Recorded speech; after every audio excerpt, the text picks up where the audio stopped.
everybody. Welcome back to the Boss Hole Chronicles. This is Sarah Best, your co-host. Today, we have a great subject matter expert episode for you. John and I will be talking to Nancy Disbrow. She is the founder of Neuro-osity, and our subject matter today is neurodiversity in the workplace. We believe this is a very important subject to boss hole prevention. Neurodiversity is it's one way to describe how people's brains work and think differently.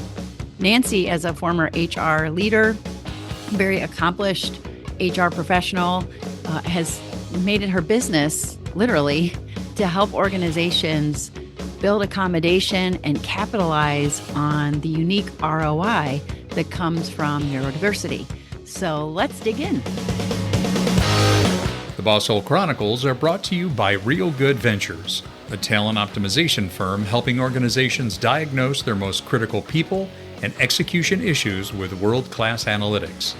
Make sure to check out all the resources in the show notes and be sure to follow us and share your feedback. Enjoy today's episode. Hey, Nancy, welcome to the Boss Hole Chronicles. It's so good to have you. Thank you. I'm so excited to be here. We have some pretty important ground to cover today. And well, first of all, we'd like to welcome our Maverick guest. You are in the world of predictive index. You're a Maverick, which kind of is a nice segue into the subject matter for today, which is and why are we talking about it right now? Such great questions. So first, neurodiversity in just the very simple terms is really just diversity of thought. Right? So each person, I think we know this intuitively, but each person thinks a little bit differently. Neurodiversity is exactly that term. It's not a medical term. It is more of a social term that we've used. And sometimes it can get tied to different conditions, but in general, it's just a different way of thinking than maybe what is a typical way of thinking. And the best example I can give of this is that generally speaking, everyone kind of thinks in the same types of patterns. They might be a little bit more creative, or they might be a little bit better at verbal processing, but in general, they're kind of in that normal range. When we look at a neuro-divergent person, they're going to have higher highs and more extreme strengths, but then they're going to have more extreme challenges as well. So it's what we call a spikier profile. So you're going to see really strong verbal skills with somebody, but maybe a lower working memory. So they're going to have a harder time processing and holding in information in a meeting, but they can come up with these eloquent pictures and just describe this beautiful picture in their head very, very easily. So you'll see that. That's awesome. The second question. The second question was, why is it important? And why are we talking about it now? Yeah, so this is such an important topic. It really has been for a while, and it's finally getting kind of the press that I think it really deserves. But what most people don't know is that 20% of the population is neurodivergent in some way. Okay. So if you even have a small team, 5 to 10 people, you are going to have some diversity of thought just naturally within your organization or your team. So truly, anyone who's a leader is going to come across this at some point.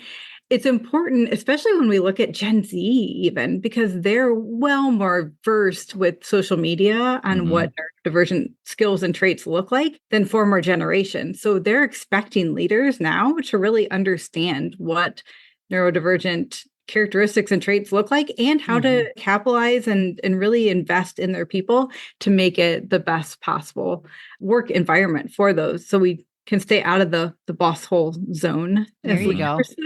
That's right. Well, and so it's not a new idea, or is it a new idea? Or is it just newly at the forefront of our awareness, especially as it pertains to the workplace?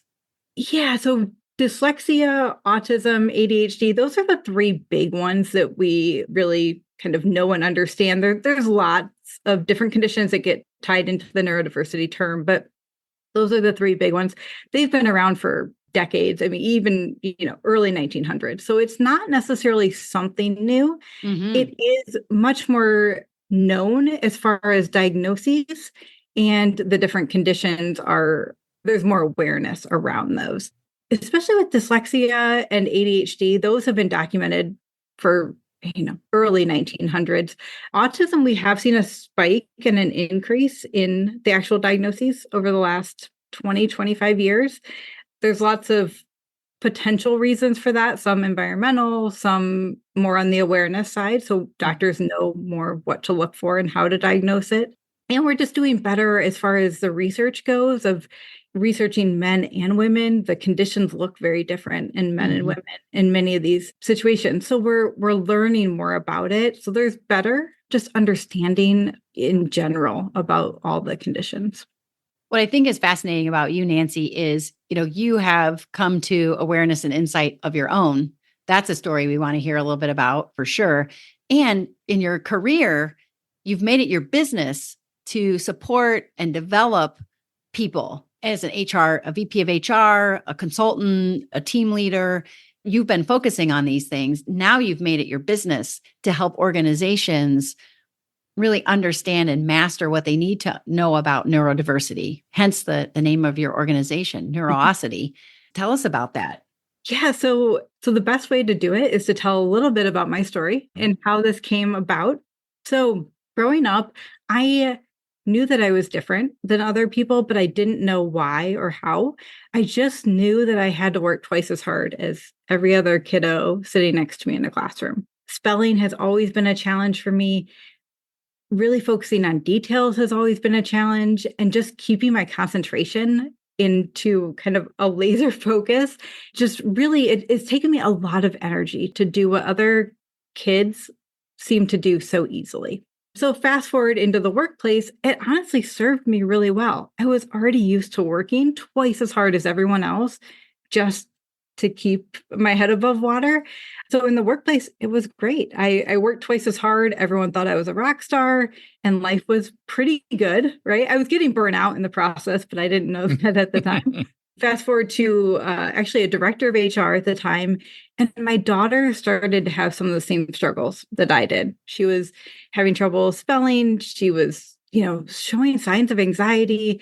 And I'm so grateful that a teacher reached out and said, she's working so hard.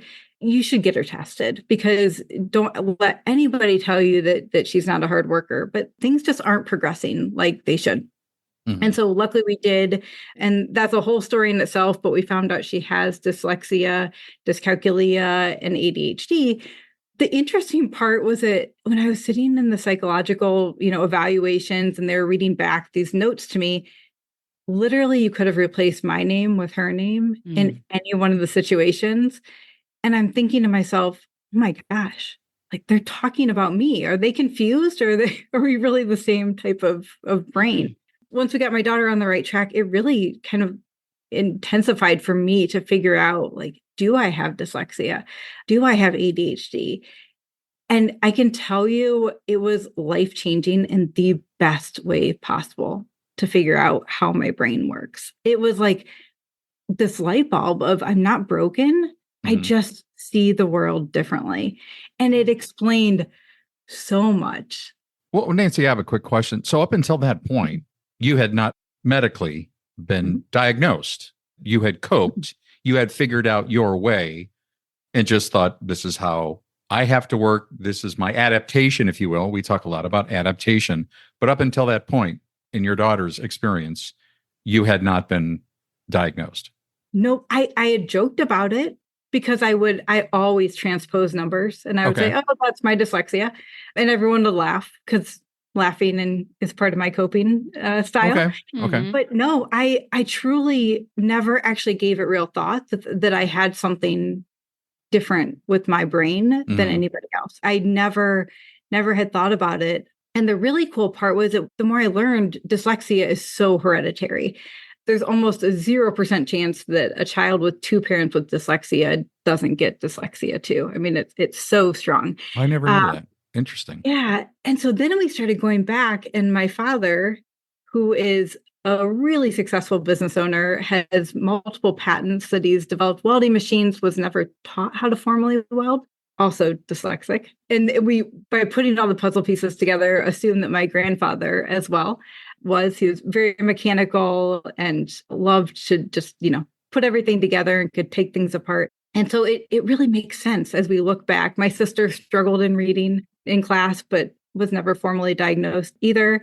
And so all these puzzle pieces started to come together, which made it a really cool story for my daughter to say, hey, look, like your brain is wired differently and in a beautiful, powerful way. And so it was a pretty good narrative from the beginning for her, at least. No, that's good. For you, taking what you were gaining insight about and then applying it to your expertise in developing people and creating, I love this term, inclusive workplace design.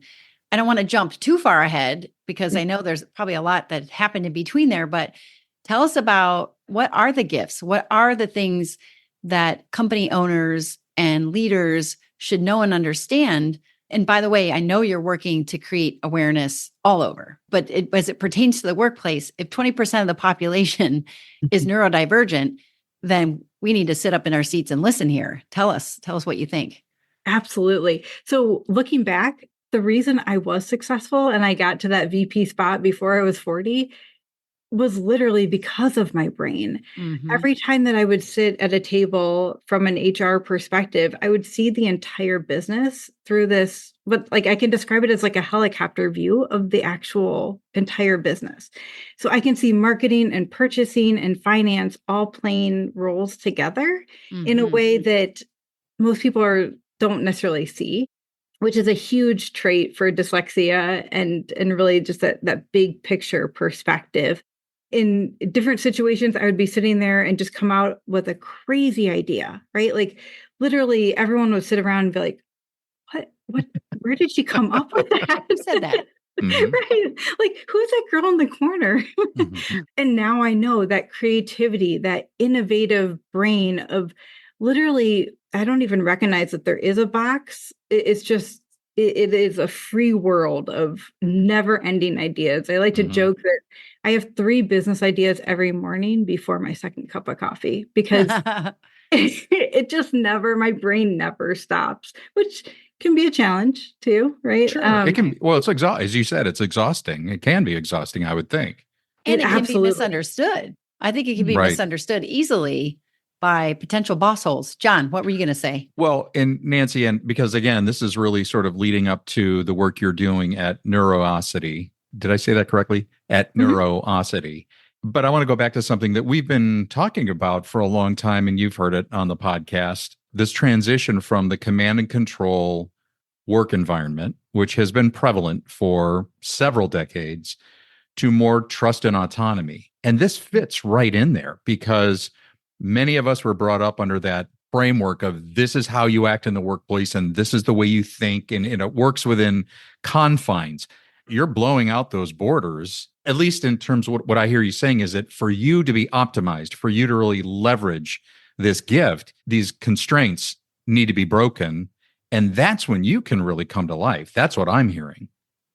Yes. You're absolutely right. The more freedom I have to explore all of these crazy ideas that are coming in at one point is absolutely, that's where it's all born. Yeah. And truly it takes that mental freedom and that mental space to be able to do that.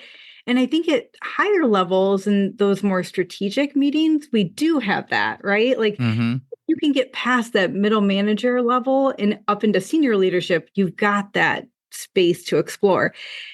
But there's so many middle managers that have wonderful ideas that we're not tapping into because they're in those confines of I need to, play this role instead of really giving them the freedom to just say, hey, you're closer to this. What do you think? And giving them that safe space to be able to truly explore and that freedom of failure. As a Maverick, I don't even know. I can't even spell that word, right? Like it doesn't exist in my world, but that freedom is so important. And as we would say with psychological safety, failing safely and failing intelligently, but at least creating that climate, which is what I think the point on neurodiversity is, create the climate where what 20, 30, 50, 60 years ago would have been outlandish conversation and this meeting is taking us in a different direction. We need to explore those directions.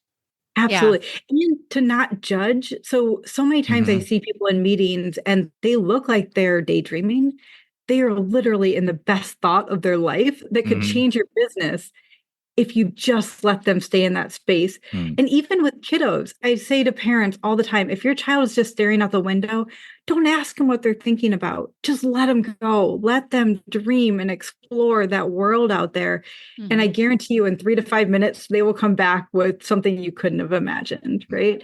But so many times, I think we try to stay in those boxes and then we don't even let ourselves go into those awesome kind of zones. And it's so much energy to try to stay there. If we're trying to answer the question like we think we should versus just being ourselves, it's exhausting.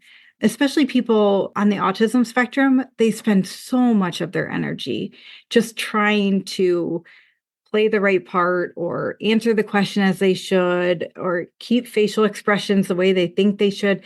You're not even seeing a tenth of their brain power because they're spending so much energy just trying to do what's socially acceptable and try to figure out the small talk and all the little things that most of us take for granted.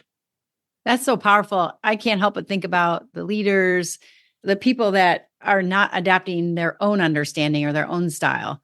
And they see all of this as problematic or laziness or lack of productivity. And it really comes down to, can a leader appreciate each person, not only for their natural behavioral wiring, but for how their brain works? And it's amazing we haven't highlighted this as an important key to optimizing the people around you. But I'm thinking about the people who might be listening going, poppycock. You know, can I go ahead? Well, can I offer up a practical example? And Nancy, I'd love to get your perspective on this. People I know well, there's a family member who years ago was diagnosed with autism, and he is working. I mean, he has a job at a retailer. I mean, this is a very nice gentleman. And the thing is, what I'm thinking of are the supervisors and managers who may encounter this person, what they need to know. To me, Nancy, I think what you're doing is we have to clear a pathway, create that runway to allow this to happen and embrace this neurodiversity. But what are those managers and supervisors that are on the floor, on the front line? What do they have to know so that they don't drift into the boss hole zone based on this person? Does that make sense? Yes, it absolutely does. And I think, John, to your point, so many people, they want to do the right thing. We just don't know what it is to do, right? Because we haven't been taught or we haven't talked about this. And it's so important. People communicate in very different ways. You know, with the person on the autism spectrum, they need to be a very literal, factual based communication style. And they don't get their feelings hurt like some other people do. Personally, I would probably get my feelings hurt if I was, coached in a certain way, but they actually really appreciate just a very straightforward approach, which, to be honest, isn't our kind of social norm right now. We're that light, fluffy, we want to make you feel good in the process. That confuses people on the spectrum like you wouldn't believe, because they're like, wait, you said I'm doing all these things right, but then I think there is something that I might not have done, but they can't connect those dots. It's not clear. That's one big piece of it. And then just honestly giving them some grace as far as like social norms go. Making small talk is something that, if you think about it in a very literal perspective, it sounds really weird. When we come in and say, oh, it's Monday, for somebody on the spectrum, they're like, I know what day of week it is. That makes sense. Yeah. Yeah. Or it's raining again. Yeah, I just walked in from outside too. I know that. Right. So those type of things, if you can appreciate that that's the way their brain is wired, it all makes sense. And you kind of chuckle and it's endearing and you go about your day. But if you don't, it becomes that kind of barrier, and those barriers start to build up. The one thing I always like to say is that people on the spectrum don't necessarily not enjoy social interactions. They do. They generally like to be around other people. They just don't understand our social norms and how they work. And they're not so structured that they could learn them in a way. Sometimes we even do like face training where it's like, okay, this is a happy face. And so they'll actually see a picture of like a smile. But if you think about it, we have so many different facial looks, nuances. Yes. yeah, that are happy, but they're not the smile. And so to learn those and to adjust those and really commit them to memory is just so much work. Even just talking about it seems Right. So to your point, though, for the manager or the supervisor working with this individual, the norms that we're so used to actually could serve as a real barrier to helping this individual be effective, enjoy their work, and be fulfilled in their way. So that manager, that supervisor, this is where we can help them understand how to best coach and work with, in this example, this person who happens to be on the spectrum. That's incredibly helpful. Yeah. And not misunderstand. This is, Right. It's not unkindness or this person isn't nice or they don't like their colleagues. I don't mean to oversimplify, but Yeah. shut up now. Go ahead. Well, no. Yeah. I'm sorry. Just because I've experienced this, the instruction of taking things literally, Yes. that is so helpful, Nancy. I mean, it really is, because it's just very practical and pragmatic. But that should guide how a manager or supervisor helped in this case. And I'm sorry, I don't mean to. I love examples. I think our listeners really like examples because I know their managers going, I'm not quite sure how to handle this or what I should do. So I'm gonna shut up now and turn it back to you. No, I love that example. And that is what I just love. I mean, I literally pinch myself every day that I get to do this because I love hearing those real life examples. Another one that comes to mind, and I think this could be relatable, is I just heard it like 2 weeks ago. There was a manager who was on a line and there were different stations and there's equipment that they had to wear long sleeve shirts with thumb holes in them. Okay. And so the person wasn't wearing their thumb holes. They were wearing the shirt, but didn't have the thumb hole in. And so the supervisor said to the person online, hey, can you go talk to that person? And so they did. 3 times went by and the supervisor said, hey, didn't you talk to him? And so anyways, the supervisor luckily wasn't a boss hole and took him into a private room and said, hey, I think we've talked to you about this before. What's going on? And to this young man's credit, he said, well, you talked to me, or that supervisor talked to me on 3 different machines. They rotated 6 different machines every 30 minutes. So he took it literally. And that machine, he wore thumb holes. The next one, he didn't. Oh, Then my goodness. Wow. Okay. The supervisor, so on the one he was spoken to, he did, which is so much more brain power, right? To remember which ones had thumb holes and which ones didn't. A simple communication would have said, we need you to wear thumb holes on every machine. All the time. Okay. All the time. Yep. So just those little tweaks. And again, that the way that brain works. But can you imagine? I mean, some leaders would have potentially written him up or fired him. Or, for being insubordinate, and you're not. Yeah, sure. Yeah, and it's a safety thing. The other thing, John and Sarah, just as we're talking, hiring and the interview process is set up so unfortunate for people on the spectrum. To be honest, we're doing a better job, I think, than we were doing years ago. But it still has such a long way to go, and it's really unfortunate because so many people tend to hire people that they enjoy talking to during the interview. Right. Yes. And for somebody with social challenges, it's going to be tougher to engage that person on that social level. But it doesn't mean that might be the absolute best person for the job. I can tell you that I've talked my way through interviews, honestly, because I'm just a good talker. There are probably people that were better at doing the actual job that might have gotten overlooked because of it. And I think it's important to, I've done everything wrong. I have been that leader that I didn't know better either. And I tried to get everybody into the room for a potluck. There's just so many things that I look back on my career and think, my gosh, if I knew what I knew now, I would lead differently too. So all we can do is go forward and do better as we're growing as leaders. Yeah. Well, I think that reinforces what we've been talking about, that I think the manager of the future is a very different kind of manager. They are far more aware, not only of themselves, but how I can't approach and treat everybody exactly the same, whether it's behavioral diversity or neurodiversity or creating that psychologically safe space. That's my key role, and I've got to be good at it. And I think that's what the calling is moving forward. Sarah, I interrupted you. Sorry. No, I would agree, John. Well, and we've been talking about social norms, which are so pervasive and outside of our awareness that it's good to just be reminded. It's just automatic. So becoming aware of those things. What about the workplace norms? And in particular, you mentioned dyslexia and ADHD. I know those are common. I know people work hard to mask, any symptoms. What could a manager be thinking about when it comes to workplace norms and helping to tap into the strengths of people with dyslexia and ADHD? Yeah. So that is, oh gosh, there's so much there to uncover. Another episode, maybe. Yeah, right. Part 2. So for every challenge, I truly believe that it's almost like a teeter-totter. There's a strength that outweighs on the other side, right? So one thing I always encourage managers to do is catch people doing things right, which is not new, right? We've all heard that.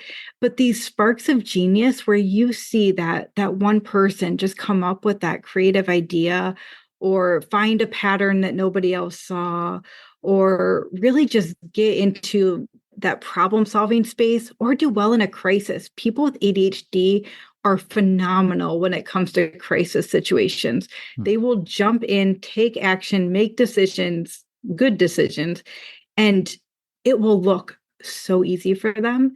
And yet they struggle to get started on a project that they know is due in 2 weeks because it's not exciting and it doesn't have that sense of urgency to go along with it, right? I know what you're talking about. I'm not calling you out, Sarah. Doesn't everyone work better with a deadline? Okay, sorry. Back to you, Nancy.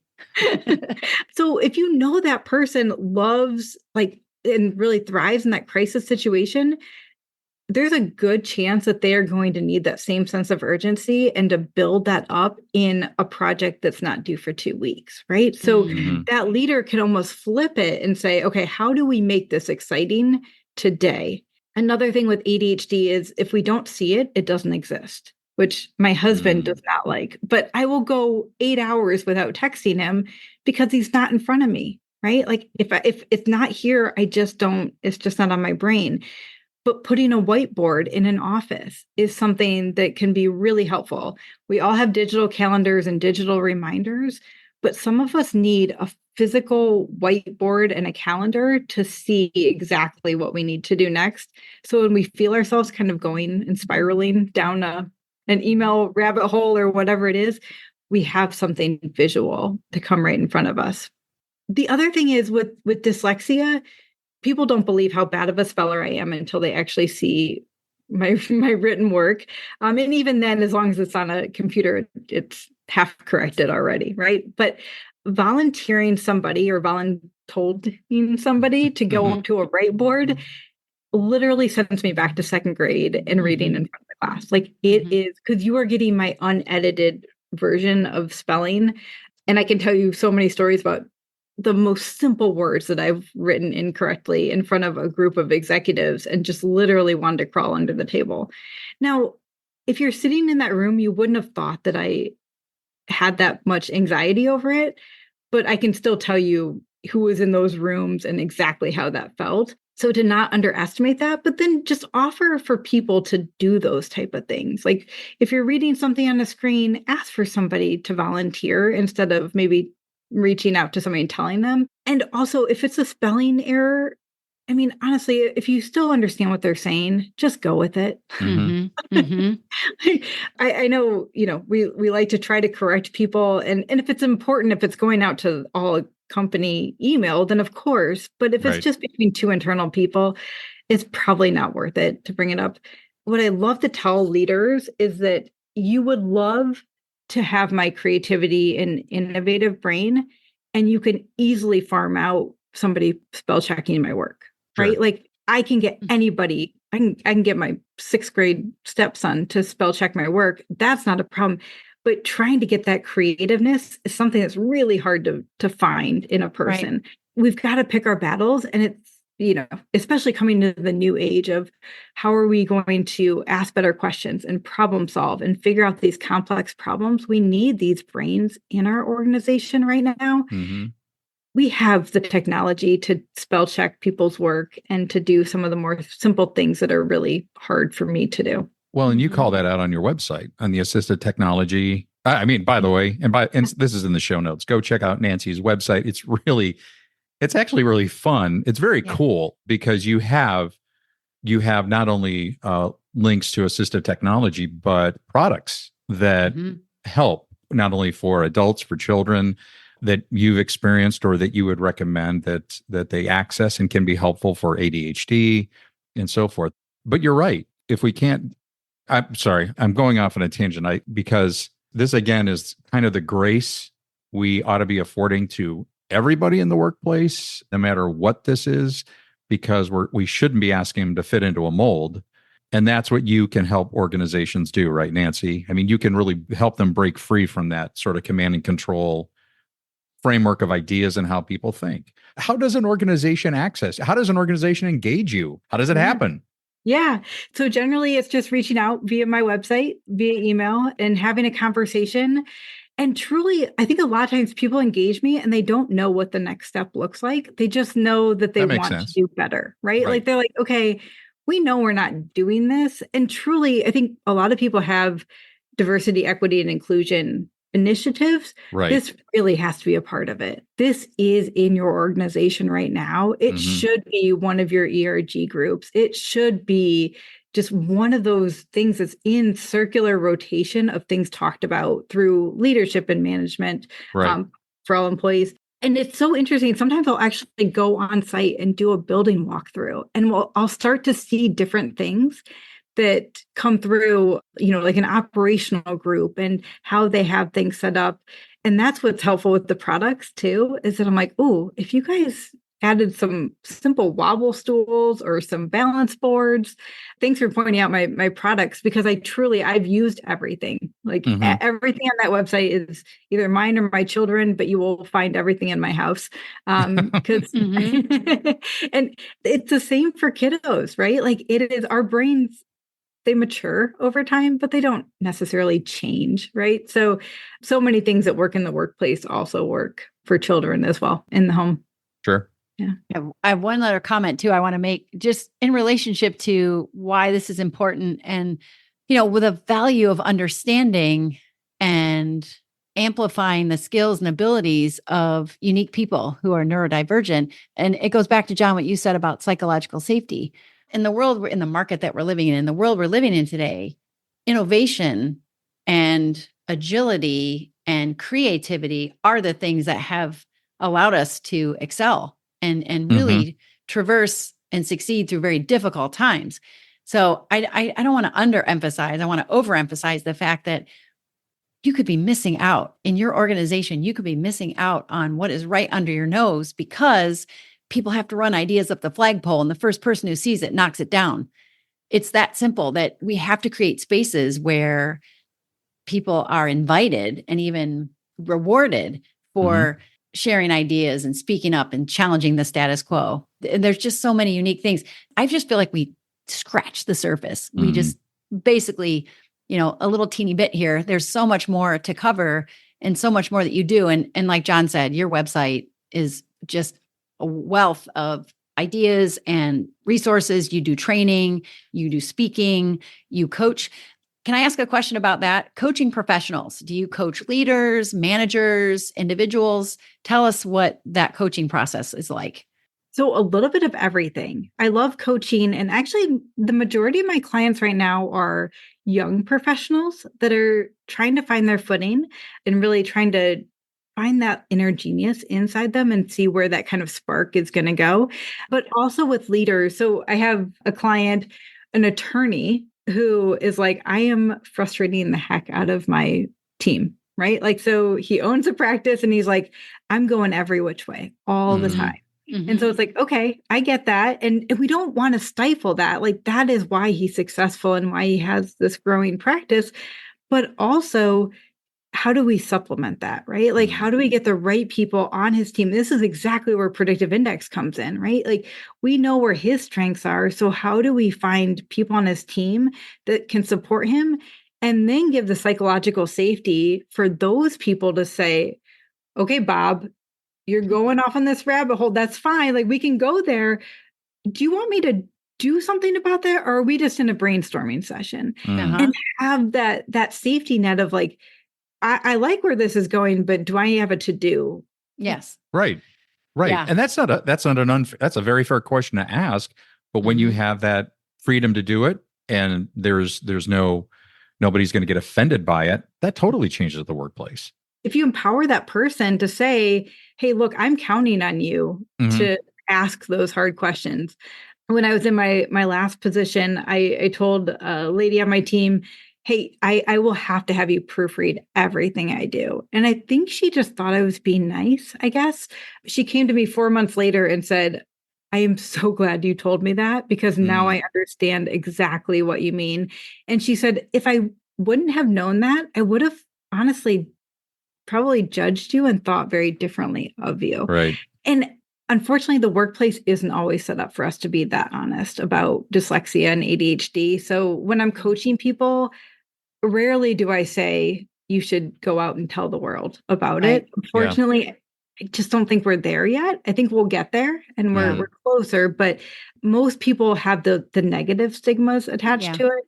And very rarely, and this is what's so heartbreaking, is when we're telling parents that their children are diagnosed with dyslexia, ADHD, autism, we are not talking about the positives of their brain, only the challenges. And so these children are growing up to focus on the challenges and not even knowing how powerful. I mean, half of NASA's scientists are dyslexic. Like the majority of self-made millionaires, dyslexic. Yeah. This is such a gift, and we're not celebrating it in the way. And honestly, I think a lot of people would love to work in corporations, but they end up leaving and going and being an entrepreneur because the workplace doesn't fit them. So if we can make the workplace fit their brains a little bit better, the organizations will absolutely benefit from that as well. What a great note to end on. I hope that the leaders and the managers that listen to our podcast can appreciate and understand what they could tap into, and that they might they would overlook an opportunity to misdiagnose a performance issue as someone's laziness or their IQ, that they might be able to tap into the resources you provide and look at things a different way. Powerful. Absolutely. Absolutely. I always like to encourage people, just have a conversation. Just ask them, is there something else going on? You'd be surprised at what you hear. Yeah. And I do hope people reach out to you, because I know they're going to have questions and, wow, I never thought about that before. And I fired this person because they couldn't send a good email. And what can I do differently now? So we appreciate you. I appreciate you both taking the time just to get the awareness out there and really start the conversation. I think great things will happen just from this one conversation. Well, I hope so. Thanks, Nancy. Yeah. And keep up the amazing work. Friends and neighbors, we'll see you next time on the Boss Hole Chronicles. We'd like to thank our guests today on the Boss Hole Chronicles. And if you have a Boss Hole Chronicles story of your own, please email us at mystory@thebossholechronicles.com. Once again, mystory@thebossholechronicles.com. We'll see you again soon.